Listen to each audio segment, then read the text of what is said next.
Phineas and Ferb, Attack of the Ferb Snatchers. Late one night, Phineas and Ferb were watching alien movies. Their sister Candace decided to watch too. "Get me up to speed," she said. "The aliens are replacing the heads of all the humans with their own heads," Phineas explained. He said that aliens could disguise themselves as humans. "Then how can you tell they're aliens?" Candace asked. "There are 3 classic ways to spot an alien," said Phineas.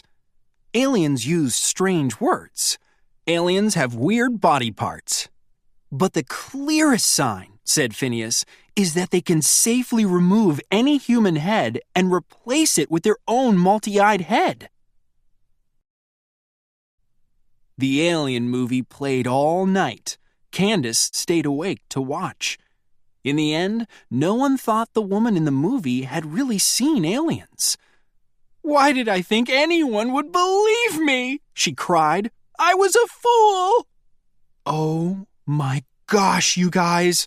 That was awesome!" Candace exclaimed. She looked around. "Guys?" Phineas and Ferb were gone. Candace ran to find her brothers. On the way, she bumped into her mom, who was carrying a basket of laundry. The basket fell on the floor. "Can you take this upstairs?" her mom asked. Candace held up one of Ferb's shirts. It was very small. "How cute," Candace smiled. "Ferb's torso is so tiny." Found Ferb upstairs in the office. He was talking to someone on the computer.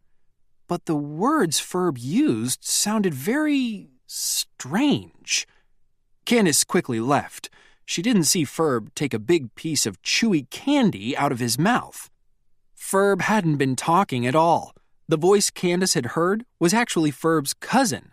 He had a Scottish accent. "Tell Uncle Angus thanks for the candy," Ferb said to his cousin. Later on, Ferb went to the backyard. He began working on a special project in a tent. Candace came outside too.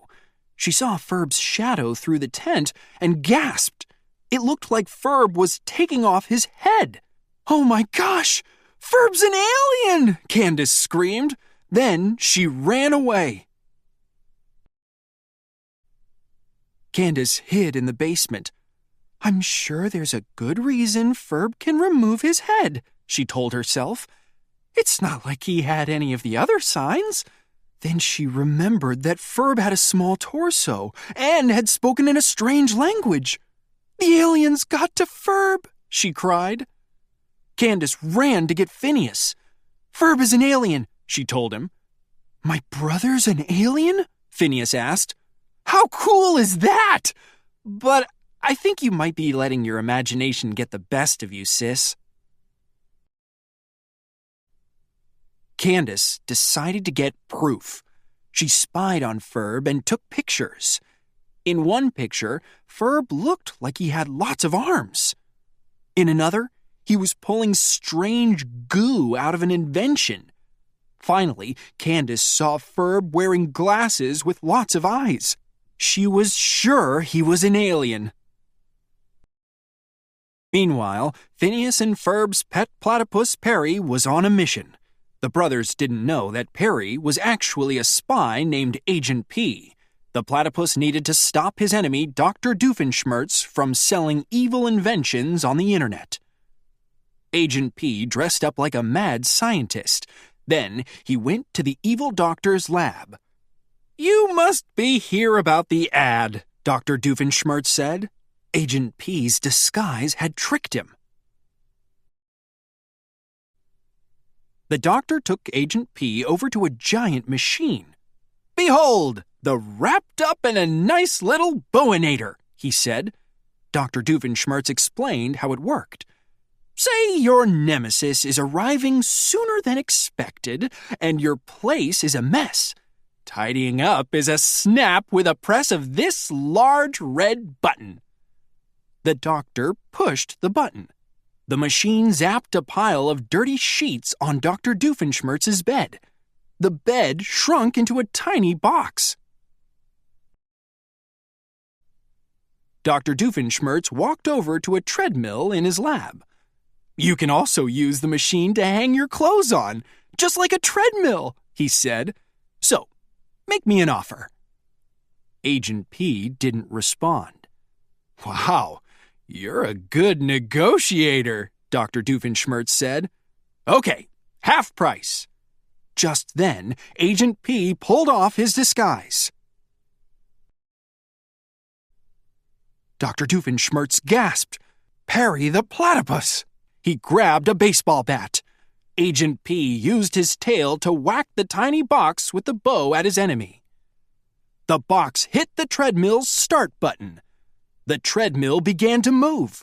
Dr. Doofenshmirtz accidentally knocked over his baseball collection. Baseballs bounced everywhere.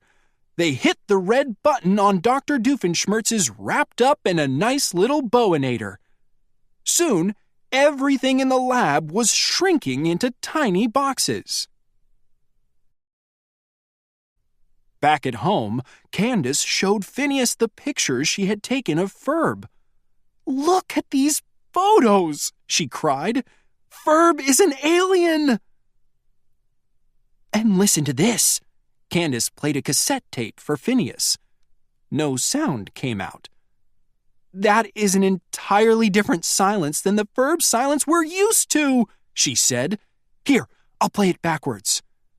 "Listen, Candace," Phineas interrupted. "As cool as it would be for Ferb to be an alien, that's sadly not the case." Phineas took Candace outside. Ferb was there, working in his tent. Phineas told Ferb that Candace thought he was from outer space. "I saw Ferb's head ripped off by an alien monster," Candace insisted. "Oh, you must mean this reverse power unit we're repairing," Phineas explained. He pulled back the tent flap. Inside was a machine that was shaped like Ferb's head. It wasn't an alien. "But what about all this evidence?" Candace asked.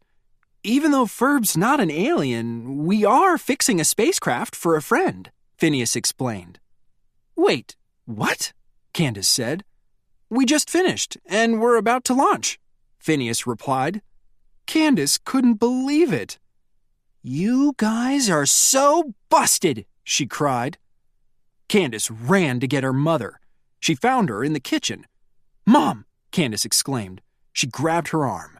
"Come on, I've got something to show you." Candace dragged her. Suddenly, the lawn opened up.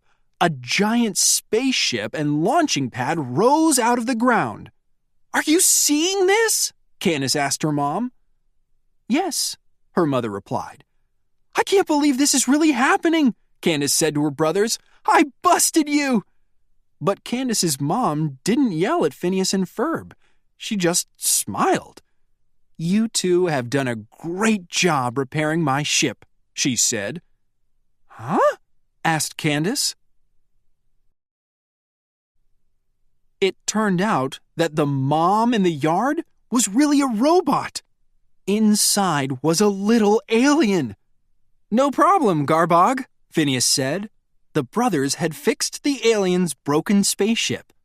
Candace watched as the little alien flew past her and up into its spaceship. Candace was shocked. There actually had been an alien, and her brothers had gotten away with helping it. Just then, their real mom's car pulled into the driveway.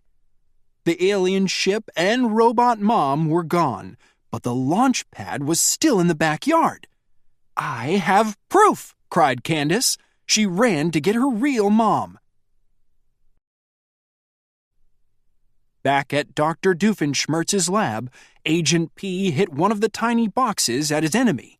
The doctor accidentally swallowed it. His stomach began to rumble.